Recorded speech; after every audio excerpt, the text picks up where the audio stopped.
Is that pink? No, it looks very much like lilac or light purple. Two men argue between themselves as I observe the color.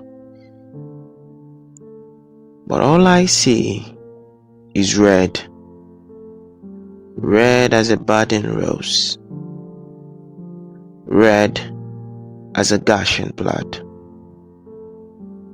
And it rains from the sky, covering everyone and everything. Yet no one cares. They eat bleeding apple and feast on bloody meats. All do. All except me, who see. Back in my own house, I saw a man with a long rhino horn growing from his forehead. Two big bat wings grew from his shoulder blades. They were big enough to fly a man. Though his lips were sealed, I heard a voice coming from him. "O Son of Man, I have left hell to claim what is mine. I shall rule the world and all there is to be," he said. I picked my axe and slashed him to bits. "Devil be gone!" I screamed. I screamed and screamed as I hacked.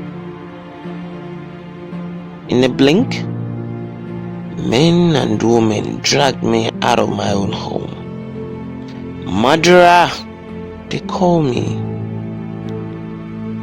They say I killed my own son. But I killed no child. I only hacked the devil. They should build me a temple, not cage. They should give me honor, not disgrace. What parent would slaughter her own daughter? I asked. But none of them would reason with me. I looked round and saw they were all bare naked. None is dressed. None except me in a fine flowing pink apparel. Madness is the new sanity. Too bad I failed to realize it earlier.